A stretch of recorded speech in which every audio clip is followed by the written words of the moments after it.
We all know as a practice owner, one of the last things you want to think about is tax planning and strategizing for your practice. In addition, the long list of tasks on your radar, it's really hard to do everything. You have to find a trustworthy team of experts that understands the unique and specific needs within veterinary medicine. My suggestion would be my friends at Granite Peak Associates. Granite Peak is an advanced tax planning and veterinary practice advisory firm who has spent many years working within vet med. Their team works year-round to make sure you're able to maximize your profitability while also minimizing your liabilities. Whether you're in the process of purchasing a practice, looking to grow your practice, or transitioning towards the sale of your practice, they are the experts to help guide you through. What makes them different than other firms is their devotion to proactive tax planning. By thinking into the future and creating long-lasting relationships with their clients, Granite Peak can help minimize the amount of taxes paid over the course of many years to come. Head over to their website, granitepeakcpa.com, to receive a personalized comparison of your practice financials against over 140 other hospitals that they've worked with. You'll be able to see how your practice ranks, where you stack up, and where the opportunities are to get better. From there, you can schedule a one-on-one call with one of the members of their team to review and analyze your results. The opportunity speaks for itself. You need someone on your side. Granite Peak Associates is that team. Take advantage of their innovative expertise within the veterinary industry. Have you ever walked into a space and thought, wow, this place is beautiful? There's a reason for that. Architecture has this innate ability to impact emotions and perceptions. My friends at Apex Design Build bring beautiful and functional spaces for veterinarians nationwide. Apex is a fourth-generation family-run company that is fully integrated from the design, architecture, and construction process. They help you mitigate risk, eliminate surprises, save time, save money, and reduce your efforts. Sounds great. Check out their amazing work and have access to their square footage calculator to help you plan out your expansion or new build. Click the link in the show notes for the exclusive offer and learn more about Apex Design Build. Discover the nation's fastest growing practice management software. Who, you might ask? It's my friends at Shepherd Veterinary Software. Founded by a practicing veterinarian, Shepherd is easy to learn and works the way you work. Shepherd automatically updates the medical records, adds services to the invoice, generates discard instructions, and so much more. It's time to bring home more stories and less stress. Learn more today at www.shepherd.vet. Finding a job or finding a veterinarian shouldn't be a waste of time. Enter an Offer First. Paul Diaz and team have created something really special with Offer First. Some of my favorite reasons are as follows. Candidates and employers will both have values aligned on the first step, not the last. The sign-up process, quick and simple, no resume required. So if you're looking for a job but you aren't really sure, it's as easy as scrolling on Zillow for a home. And finally, if you have a great match, it's based on your each unique requirements, not random keywords. If you want to learn more, listen to episode 179 with Paul Diaz. We cover all of that. The other exclusive great thing that you're going to get from this ad read and from Paul is I convinced him to give an exclusive discount to listeners of this podcast. So for owners, you're getting a 20% discount on both the placement of any candidate, but also access to the platform. Use VSP if you go to Offer First, or the easiest way is a link in the show notes. So check it out. Associates, those looking for a job, same thing. Use the link in the show notes. Use VSP if you go directly to Offer First. But I will donate and Paul will donate to a veterinary nonprofit of your choosing. So each person that signs up gets a vote. Your votes actually count, which is incredible. And so I'll be reaching out. I will handle that. But there's going to be a donation made for any associate or any job seeker that adds on the platform. We want to make sure that not only does the platform help to make sure that you find a better fit, better culture, better role, but it's also doing good in veterinary medicine. Okay, so link in the show notes is going to take you to Offer First. It's going to automatically apply that, but also use code VSP if you go to Offer First directly. And Offer First is changing the game of veterinary recruiting. I want each and every one of you to benefit from it, so check them out today. Today, I'm joined by two guests from Veterinary Innovative Partners, a network of 40-plus veterinary-owned and operated hospitals across 9 states, Dr. Brett Shorenstein and Dr. Don Costlow. So Dr. Brett is a practicing veterinarian with 10 plus years of experience, previously an investment banker in New York City, which I think that's going to be interesting to understand that kind of switch. He left the industry to follow his true passion of becoming a small animal veterinarian and unique skill set of the financial expertise with veterinary training, and loves and kind of has a focus on workplace culture and helping veterinarians ensure they have a passion for the work, which I love. Dr. Don, 30 plus years of experience in veterinary medicine, practice ownership, business development, and started owning and operating veterinary hospitals in New Jersey in That's correct. 1997. Well, Mhm. welcome, and thanks for being here today. Thanks for having us. Happy to be here. Brett, I want to start with you because I think the experience and kind of where you've come from. So for those that have listened to the podcast for a long time know, like, my background was kind of traditional finance, never did investment banking, very different thing. It's like when people say they're an engineer and they're like, yeah, they're a civil engineer, and this person's like a mechanical engineer, totally different things. So never did investment banking. Can you make a fun case for the linkage or the complete opposite difference between investment banking and veterinary medicine? Is there anything that you would say helped or helped with that connection? Other than the hard work and attention to detail component, there's not much of an overlap. Yep. Yeah. And then on our side, when looking at the business, certainly from looking at financial statements and understanding them and understanding operationally how they might impact the financial statements, I think that is also a carryover. But Totally. day to day as a veterinarian, not too much. Yeah, sure. What, I guess, was there like that passion for veterinary medicine like a long time ago and you just kind of pushed it out of the way? Because again, if you're in the Northeast, finance kind of rules and you just felt like that was the path, or how did you come back to this idea of coming into veterinary medicine? Yeah, I have a very good friend who likes to call it a love story. And it kind of is. I wanted to be a veterinarian most of my life. And then just growing up in New York City, kind of chose finance as an easy route, and certainly was allured by seeing that type of lifestyle in New York City, and kind of, quite frankly, chose it for the wrong reasons. Worked a summer job, was offered the full-time investment banking job, and then worked a year as a full-time investment banker. But really on the third day of full-time investment banking, the head of real estate investment banking gave this amazing speech. And he said, "Don't get me wrong. I like making money, but I'm here because this is my passion. I love putting these deals together." And I went on my company provided BlackBerry, and it was BlackBerry at the time.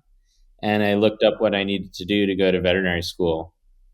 And that was the third day of full-time work. So it was kind of a destiny that I was going to go and pursue that. And certainly the quote of "it's never too late to be what you might have been" rings true. And I didn't want to have to make that career change much later in life. And so, because I knew there'd be a ton of sacrifice financially, personally, professionally, and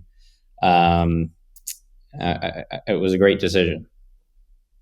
Yeah, I love that. Don, what about you? No dreams of becoming an investment banker and then becoming a veterinarian? No, but I did rock the BlackBerry as well back in the day. So that's about the only commonality. No, I always had that entrepreneurial spirit from when I was a child. I think that's something, it's kind of innate to somebody. You either have it or you don't. And as I graduated from vet school, I knew I wanted to own my own practice as soon as possible. And it really kind of forced me to look throughout the entire United States. I didn't have any geographical limitations, so I literally looked everywhere.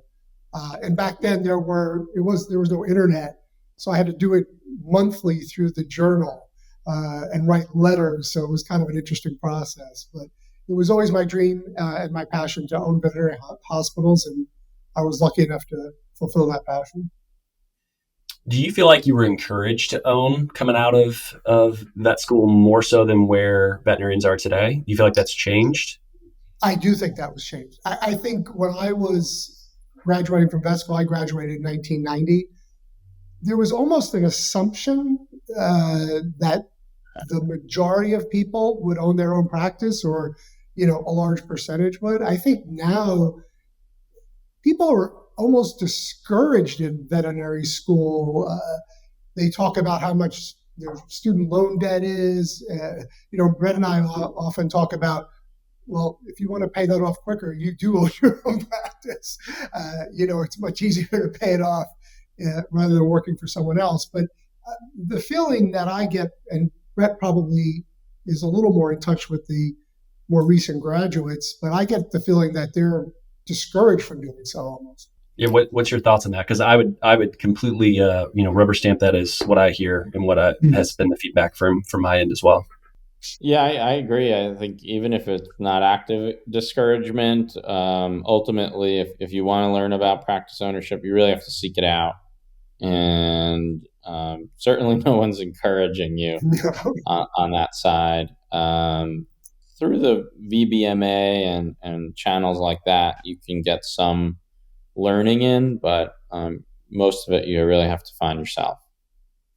Yeah, and I've talked to a handful of VBMA chapters, and obviously there's some self-selection there where, more than, a good majority or a third, will say that they're interested in practice ownership, typically when I'll go around and ask. But yeah, when you think about the broader class as a whole, it's definitely not that high. And I have my own inklings as to maybe why, but, it seems interesting in a world where, technology makes things more efficient. We were talking about that before we clicked record, right? Like if technology is making things more efficient, you would think that would allow for the ability for someone to be more entrepreneurial, but you don't see that. I think that's an interesting area. Any thoughts on that? I think there's a lot of risk involved, and it's a different mindset also of the individual, different generations, where it's a 24/7 job if you're going to own your own veterinary practice. And that means you're the first call if there's a leak, if there's an alarm going off. That means if everyone calls out and you were planning to be somewhere else, you're probably working. I worked almost every day throughout COVID and the pandemic because nobody else felt comfortable working. And so it was my livelihood, and also felt a duty to the patients. So I think it's there's kind of a generational thing that's going on, and of course there's outliers. It is one reason that we have started to partner on certain practices with doctors, because it is a nice model where we're taking a large amount of the headaches and being the first line of defense on HR issues, accounting, marketing, bookkeeping, that sort of stuff, continuing education. And so when you own it, and Don has done this many times, you're every department.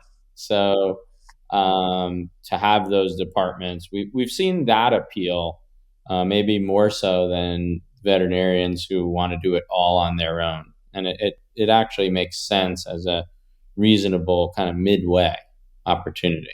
Yeah, and we can help with the financial burden and, even financing of the practices and so forth. As Brett was saying, when you own your own practice, particularly at the beginning, you are marketing, you're HR, you're the janitor sometimes. So, I always thought my first practice started really small, it was 1,200 square feet, and grew to a 11,000 square foot, 24-hour place. And I always say that the most difficult part was about maybe 25 to 35 or 40 employees, when it's too big for one person to manage, but not big enough to have managers, kind of a thing. And then once you get over that hump, it becomes easier. And I think those, JV models that Brett was talking about allows us to come in earlier in that curve to help them out.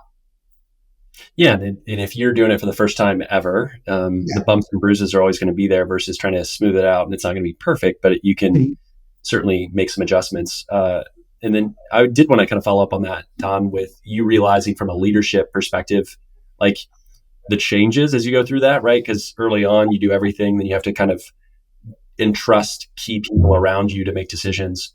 What changes from your leadership style did you see over those years, from growing from a smaller to huge from that standpoint? Yeah, I think one thing that my personality kind of has. I have no problem delegating my responsibilities, and some people have a lot of trouble. They're control freaks or what have you.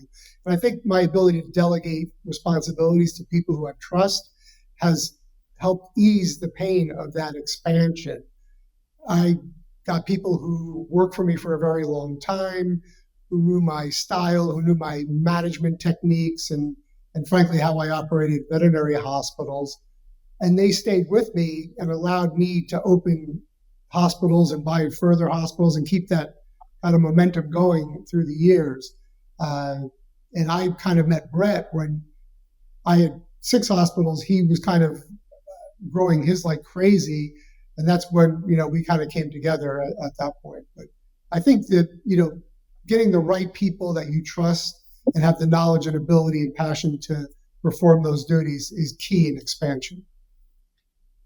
Absolutely. Did you guys implement, because I've had a couple other, what I would call successful entrepreneurial veterinarians on the show. Like, did you implement like an EOS model, or did you read a book, or did you go to a conference and have like this like light bulb moment that all of a sudden you changed something, or was it gradual over time? Any inspiration that you took as you grew? Well, I think Brett had more formal, obviously, financial training than I did. It's funny you mentioned books, because when I first came out of vet school, I wanted to buy a practice quickly, so I wanted to make as much money as possible. So I worked emergency medicine a lot. So you have downtime and busy time. So I actually read a lot of financial books when I was doing the ER. So I kind of went through like the school of hard knocks, where I learned on the job and through reading books and so forth. So, and I think even maybe Brett would probably add in that even with his formal, finance background, the veterinary hospital is kind of a unique animal, and you do still get a lot of that training on the job.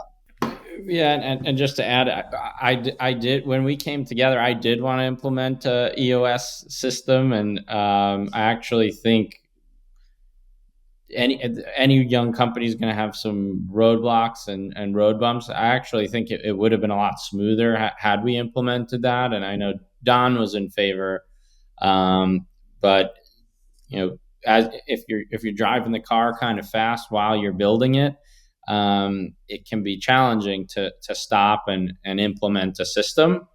And so what we had in place was working. However, harder to scale, kind of running the same way, and that's where you see that evolution. And we've definitely installed a safe work culture where people are allowed to fail, but fail fast. Yeah. And hopefully not make the same mistake twice. But we continue to try to improve, and we have done an immense amount of work towards being a veterinary employer of choice, and really proud of all the work we've put in there to try and differentiate ourselves as a safe place for those who are transitioning their practice as a seller, as well as those who are looking to start their career and looking for mentorship and kind of everything in between. And that starts with running it like a veterinarian would. Yeah. Caring about the medicine, and caring about the people who are providing the care. Then they in turn provide great care for the pets. And certainly that is at the root cause of why any of us went to vet school. We want to help pets and we want to help animals. So I think we've figured out a good way to help more and more pets. I think that's why we formed VIP. I know it's why, is because we wanted to keep that veterinary medicine owned and operated by veterinarians.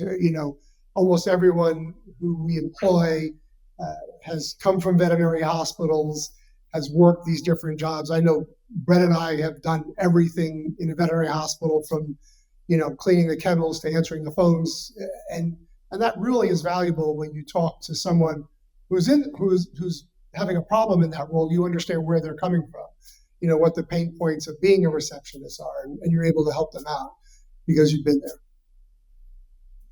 And through those learnings, one of my favorite questions to ask, and it's not necessarily even specific to vet med, but it's just a fun question to ask is, and I'll either of you can answer it or we can keep it as one. What's a non-consensus view that maybe you either both hold, individually hold, that maybe the broader industry would be like, I don't necessarily agree. And kind of why is that? I'm not going to say we're the only ones. However, there's a general consensus that perhaps practices should stock all the same medications. If you're a corporation, every single practice should stock the same exact medication so you can have better predictability and manage your cost of goods sold better. Well, we want to have autonomy at the practice level. And so we like to get on the same page about wellness. And we certainly do not think we should have 1 million monthly preventives, like 5 different options for flea and tick prevention on the shelf. We're not talking about that. But if a doctor has a certain medication that they want to use to treat gastrointestinal upset, and they feel it works really well and it's in line with current standards of medicine, they should be able to stock that medicine at their practice, and as long as they're using it, they should use it, and using it successfully, they should be able to have that medication. And so there are some that won't allow that. Yeah, I think that is something we are different about. That we do on a sick animal, we allow the doctors to use their vast experience and knowledge, and we kind of give them leeway in that.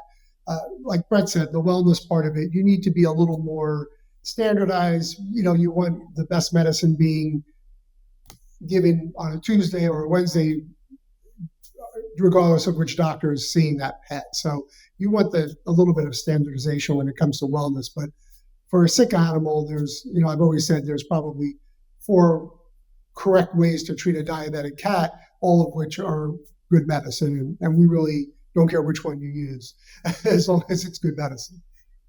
What area of veterinary medicine do you find most interesting, personally? In terms of the actual medicine itself, or kind of, you can take it from as a practicing veterinarian from the medical and clinical side, or from like an operator and an entrepreneur. So either or. To me, the most interesting is how do we get veterinarians to fall back in love with being veterinarians? And so there's so much passion and so much excitement going into vet school, and then almost to a point where you don't even realize how much student debt you're taking on. Even as a finance person, it wasn't at the forefront of my mind, and I did have student loans. Like, it wasn't at the forefront of my mind. It was, for me, this is my goal and this is my passion, and I'm going to do it no matter what it takes. And so how do we, once graduation is over and kind of the real work begins, and compassion fatigue and burnout are real issues. So how do we combat that, and how can we support? And so that's been really interesting for us, whether it's our student debt repayment program that we've instituted, where we're on top of salary, giving the largest non-taxable amount of reimbursement for tuition or student loans. Right now, we're looking at AI options on note-taking. How can we make our veterinarians more efficient so they are more likely to go home on time and have work-life balance, which is what everyone's craving? How can we coach and mentor on difficult conversations where pet owners might not always be the most understanding and make you feel great? So how can we coach veterinarians to understand usually those negative comments are about the person they're coming from, not to take them personally. So to me, that at this point in my career, that's what's exciting, because I've seen what that can do to teams and how hospitals can flourish by focusing on that area. Well, since Brett took the operational angle, I'll go the medical. I actually love emergency medicine. I love the adrenaline. I love not knowing what's coming in. I love when 5 things come in at once and they're all a disaster. I think that, to me, I could do that forever. And it just, I guess maybe I'm an adrenaline junkie or something. I don't know, but that really revs me up, the emergency medicine aspect of it. I think you're either wired for emergency medicine or it's something that you hate. And like, again, never doing it, not clinically trained, but the people I've talked to, they're like, some people be like, the closer to death, the better. Like when you have that and you make something happen. And then others that are like, yep, I did it for 6 months and it was terrible and will never do it again. 100%. Yeah. You either love it and you should do it, or you don't love it and you never should do it. That kind of sums up emergency medicine. Brett, on the financial side of things, again, I kind of always like taking that lens as well. What do you think is undervalued or misunderstood when it comes to running a veterinary hospital or the opportunity of running a veterinary hospital? There's sometimes a mismatch of expectations. To run a profitable veterinary hospital, you do have to keep your staffing costs, for instance, in mind. And so I don't know any doctor who wouldn't love to have 5 technicians with them for every patient. I certainly would. I practice every single week. I certainly would love that. However, it's not a sustainable model. And so we have very high support staff to doctor ratios. Don't get me wrong. I think we have some of the highest in the industry. But understanding that if a doctor feels that the staffing isn't right or don't have enough, we need to more so dig into how are they scheduled, and do we have enough skilled staff members in terms of taking blood and running lab samples, and so, or performing anesthesia. So I think that, I guess a misconception is we just need more bodies. Sometimes it's how are we utilizing those team members. I would say one thing that, holds the veterinary profession back is just the value that veterinarians have of themselves. I think they undervalue their skills, and it leads to problems in veterinary medicine.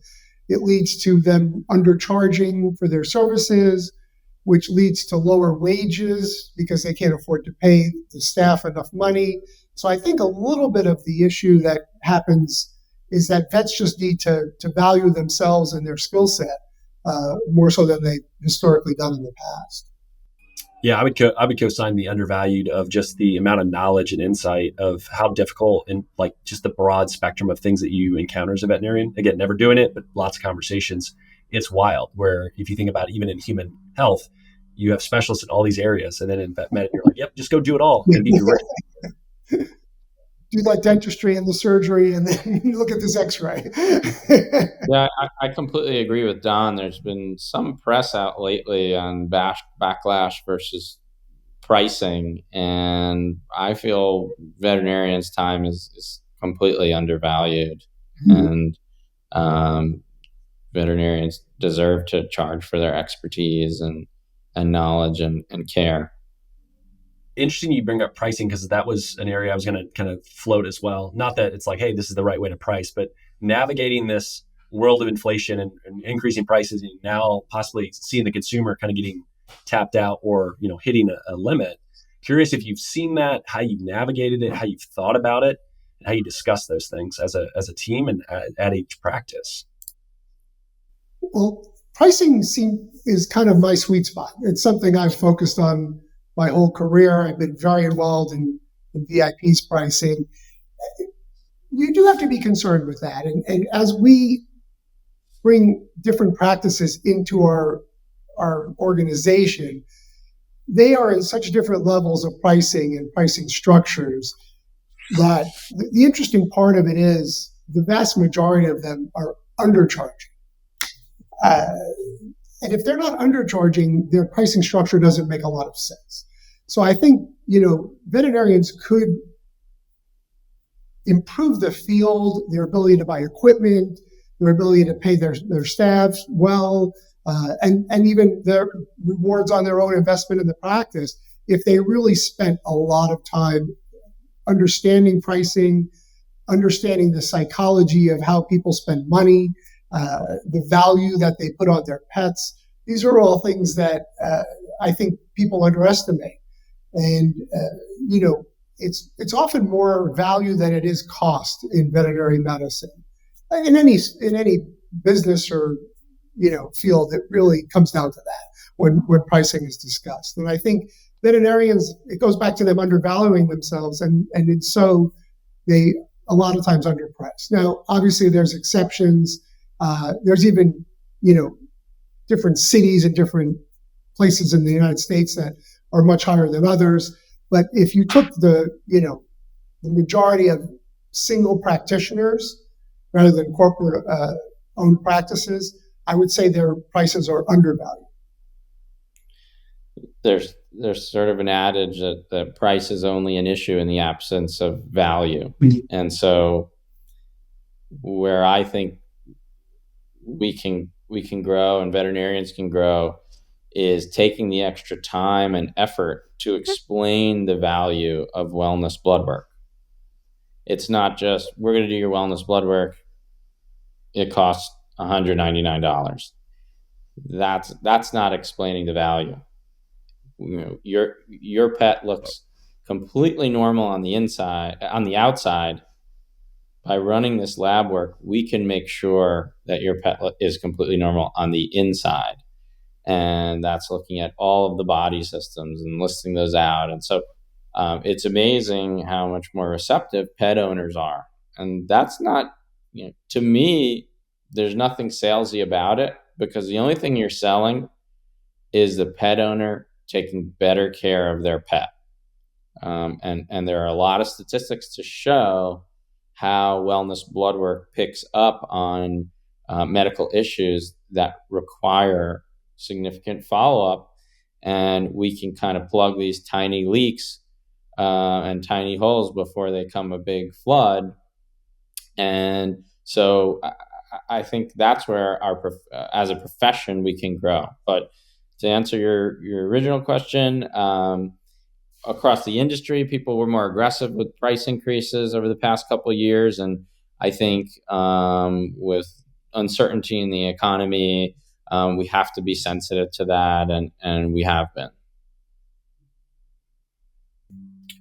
Yeah, I think from a communication perspective, it's not something that is unique to veterinary medicine. A lot of people, and whatever they do, they use so much like jargon and or just I'm like, they won't care enough, and so they just want to like gloss over it. Where using language that is easily accessible, and maybe when you're younger, right, you want to use the big words to make yourself look like, hey, I did go to vet school, I am smart, right? You can't trust me. But as you get older, it's like the simplification of that stuff and just being able to explain it like you would talk to your neighbor about it or a friend over a coffee or a beer. It's like so much better and well received. So I think the communication and how things are explained, because I always use myself as an example. I've learned some stuff, but I still don't know a ton. And if I go to someone and have an animal there, it's like I need it explained in like very basic terms. I'm not clinically trained, so don't throw all that stuff at me, because my eyes are going to glaze over. I'm probably going to go default answer. I don't know if I want to do that. I don't know if that's the right thing.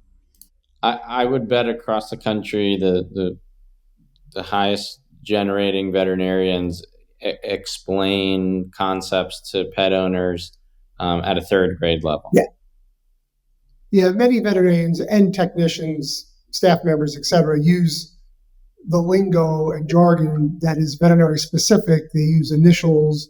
They'll say 4DX, and meanwhile, that means nothing to anybody unless you work in a veterinary hospital. So, I think you both are correct on that. What's something I haven't asked you about, whether it's, VIP, your personal journey, something in vet med? I'm going to ask you for some kind of like, looking into the future and what you think kind of where vet med goes. But before we get there, what's something that maybe is on your heart or on your mind around vet med, VIP, your journey, your story that maybe you haven't chatted on yet? Probably mentorship. We're really proud of the mentorship program. It's called Viva, more of a catchy name than an acronym. But it's our mentorship program. It's a structured program. We kind of listened to our constituents, if you will, the new grads coming out and what they were looking for, and designed a program that we're really proud of, that we feel any new grad would honestly be lucky to be part of. And that's structured in terms of how they work their way into appointments, easing their way in, structured time with their mentor, structured time for surgeries, dentistries, also utilizing outside coursework from experts who put on dentistry CE and surgery CE. We've identified these experts that have actually increased the skills of our current veterinarians. So I think that that's something, because there are some mentorship programs that are advertised, and then we've interviewed some veterinarians who are 6 months in who are looking to get out because it's not what they expected. So for us as veterinarians, we take a lot of pride in it. We want these mentees to have a great experience.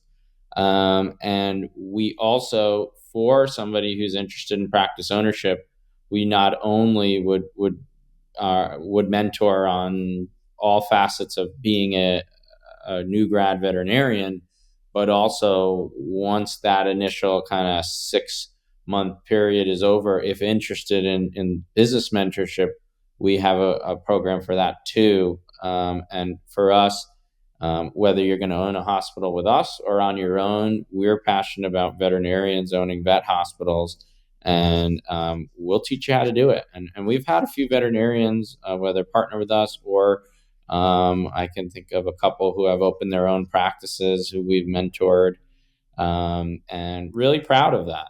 And you know, to us, it's making the field better. Yeah, it's like a coaching tree. As for those that are watching the video, right? We have some football helmets behind. That's Dr. a great way Don. It is. Yeah. You can train, and you think about like really good coaches and like what they end up doing. And so if you can train the next generation of practice owners to think, and yeah, if you do a good job, you bring them through this program, odds are you do it the right way, they're going to want to stay and like, shoot, this is great, and that's what I want to do. And it's the right way to think about it versus being like, well, you can't leave because I'm going to hold you hostage. So I think that's awesome, and appreciate you sharing that. And we remove non-competes also for that reason. Sure. Just to throw that out there, because to us, it's our job to keep you here. Yep. And I think a couple other things that we focused on. One is very simplistic in that people like to work in nice places. So, we try to focus on the facility aspect of it, making, things bright and natural light and just upgrading the facilities and the equipment. I think that helps out dramatically. And I think, with doctors feeling stressed and more pets, especially post-COVID, efficiency is another thing we try to optimize, whether it's, helping out. We're looking at AI to help with medical notes and things of that sort, and just teaching different practices how to be more efficient so the doctor has more time to think and do doctor things rather than menial tasks that get in the way of treating the patients. Love it. So you look out in the future with veterinary medicine. I'm going to guess, because of what you all are doing, that you have, I'll use a financial term, you're bullish on the future of veterinary medicine, right? There's some positive kind of winds, blowing into the sales, but why do you think that is? What do you think the opportunity is in the future, and kind of outline that for those listening? Yeah, I think veterinary medicine is the bond between people and their pets is really what it all comes down to. We see it every day. You see it personally with your own pets.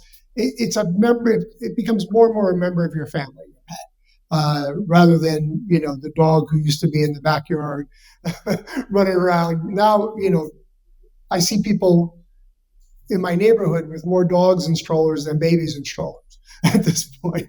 So there's a unmistakable bond between people and their pets, whether it's a dog, cat, ferret, hamster, what have you. And I think that is something that, whether there's a poor economy, who's in the White House, and that's never going to change. So I think that's one reason that, veterinary medicine will always withstand different economic downturns. Yeah, I echo that.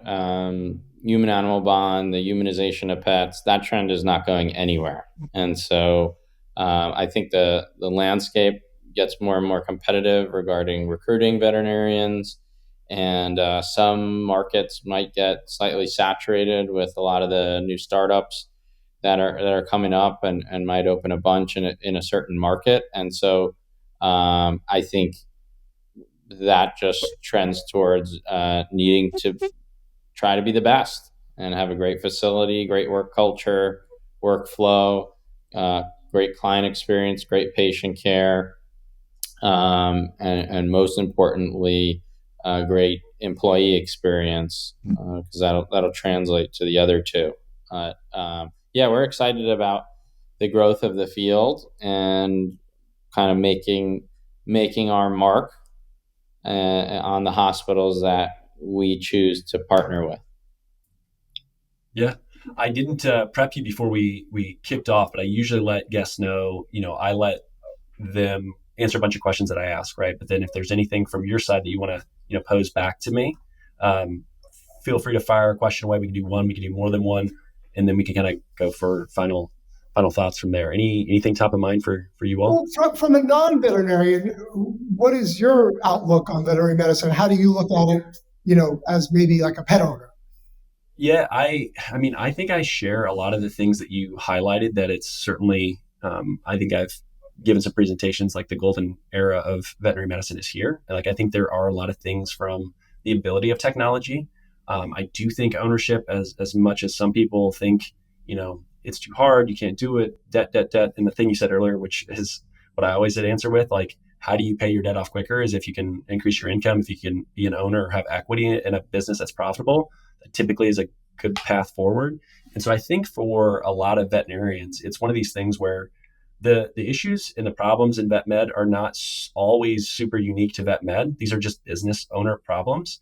And so trying to be like, well, in vet med, it's this. It's like, yes, there are unique aspects to veterinary medicine that make it challenging and difficult, but these are business problems. And sometimes approaching it and looking at it from a business perspective, there are really good business dynamics in veterinary medicine. Don, to your point, like, I think those things are not changing. So I look at it as it can be a great career. It can be a great wealth building tool, like this notion or idea that, hey, as a veterinarian, I went to vet school, I'll never make money, woe is me, I don't like.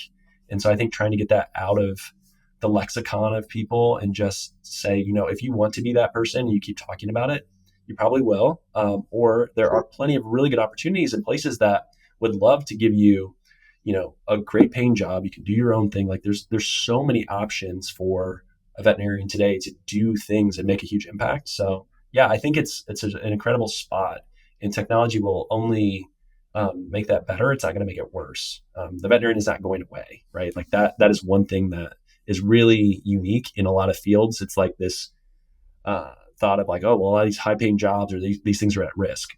To me, vet med is not that industry. So to me, it makes it kind of unique and special. So that's kind of my thought.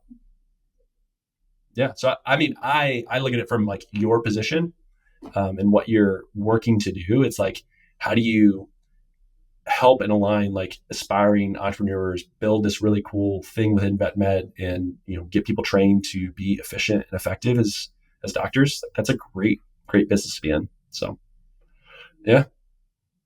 Brett, anything? You guys have any closing thoughts? Any other questions? I'm just curious what inspired you to start the podcast. Yeah, so the podcast itself started 2019, and it was all around at the time. And I won't, belabor the long story that people probably heard a bunch of different times. But I was a financial advisor, and one of my big things was I wanted to be the person that knew the most about veterinary medicine. So I sat down with potential clients that could possibly work with me. I want to understand their world better than anyone else, right, in the nation. And so the best way for me to do that was to go talk to people in the industry. And oh, by the way, if you just record those conversations and put them out, it's marketing as well. And so it just kind of grew into that. Today, that business, that world, some things have changed from that standpoint, but I still do the podcast because I enjoy it. I know I'm not going to be Joe Rogan. I'm not signing a $100 million Spotify deal. I get that, right? But I still learn a ton, and there's just interesting connections. And I can point to people that I've met because of the podcast, conversations that happen offline, and just interesting things that have happened it's been a really, really rewarding thing. And I enjoy having conversations. And when I think about how I've learned, podcasts have always been that way versus sitting down and carving out time to read. It's like I can listen to stuff while I'm doing projects or chores or driving. And hopefully I can provide that back to veterinarians that are busy and on the move. So, yeah. Thank you for doing it. You've done a great job. Great for our profession, and we care about veterinarians, and I think your podcast can help them. Yeah. I appreciate it. But any other closing thoughts, things that you want to kind of put a bow on our conversation with today? This has been fun. Yeah, great conversation. Yeah. Really appreciate the time. Where can people reach out, find information? Where would you point someone that's listening? Right on our website. We have a pretty new, I think it's a nice and pretty website at Veterinary Innovative Partners. So just Google us, give us a shout. We're always happy to chat. Don and I are very approachable, and we love speaking with veterinarians. And so that could even just be advice. And there's plenty of veterinarians I meet. If we don't have something that's a fit for them, I tell them, I'm open to talking about what is a fit for you and help you decide. So love that. Reach out. That's a good way. It will definitely get to us. So anyone who wants to chat, definitely reach out. Cool. I'll link to it in the show notes so everyone can click it and find it easy from that standpoint. But really appreciate the time. Thank you so much. And look forward to chatting again soon. Awesome. Thanks again. All right. So there are a lot of great job postings that I want to get to. And so we're going to start off with Bayside Hospital for Animals. Great work-life balance in beautiful Fort Walton Beach, Florida. No weekends, Monday to Friday, 8 to 5, no on-call or emergencies. It's appointment only here. Currently a 2.5 doctor practice, new owner in 2021, bringing some fresh life into the hospital. The new owner had been there for 6 years prior working, so definitely understands the team, the processes, and the community.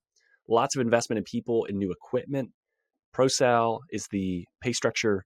Far too many benefits for me to list. Email baysidevet251@yahoo or call 850-864-1857.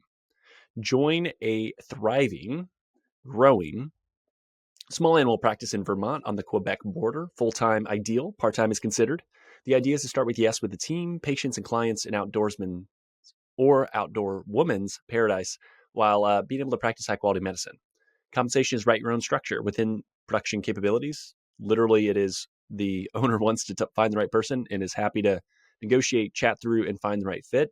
If you want autonomy and a boss that enjoys teaching, reach out to Newport Veterinary Hospital. You can email newportveterinaryhospital@gmail.com. North Central Indiana, looking for an oasis in the chaos. Who isn't, right? Come join the amazing team at Fulton County Veterinary Clinic. They strive to foster a fun, fast-paced work environment while providing quality patient care.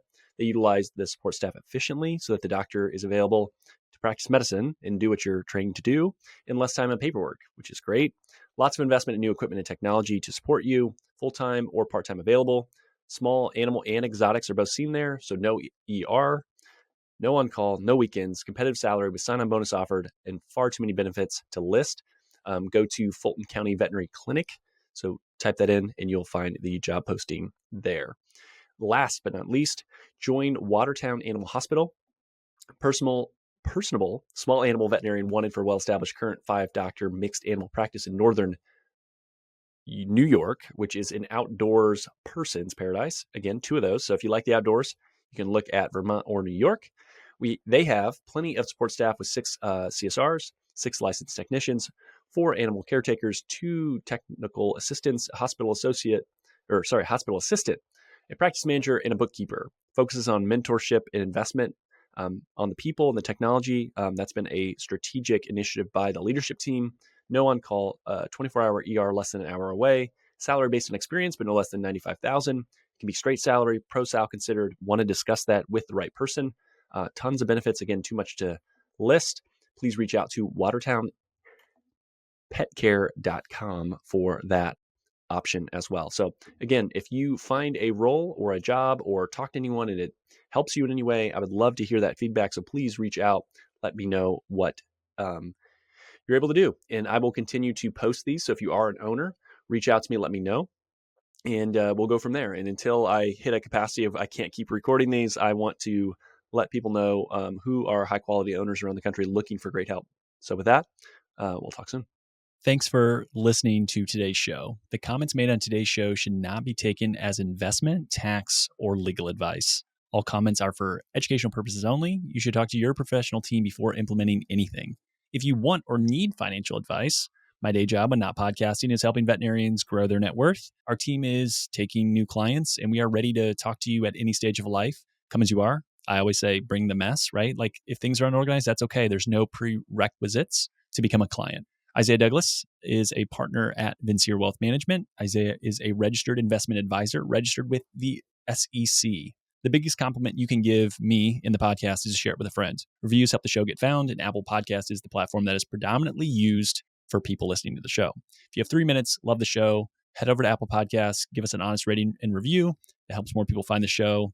Also, the new YouTube channel is up, and I'd love to have you subscribe. Vainly, I want 100 subscribers at least. Lots more, obviously, right? But I get a vanity URL if we get to 100. That would be great. It makes it easier to find the YouTube channel as well. For all of today's links, information, head over to the veterinariansuccesspodcast.com. There you can subscribe to your favorite podcasting platform. It'll be a link to that YouTube channel I just talked about. You won't miss any other episodes, whether you list on Spotify, whether you have some other ancillary podcast platform. Please like, subscribe, all that stuff. It certainly does help. I appreciate it. Finally, if you want more information, insights, want your voice to be heard, want to share ideas for content, say, hey, Isaiah, I want you to have this guest. I want you to talk about this topic. Go over to the Facebook group. So you can search for the Veterinarian Success Podcast on Facebook or head over to veterinariansuccesspodcast.com, scroll to the bottom about your host, click on the Facebook icon, and that'll get you in the group. But thank you so much for listening. It means a lot to me to be able to see the podcast grow and continue to impact people. So with that, until next time, we'll chat soon.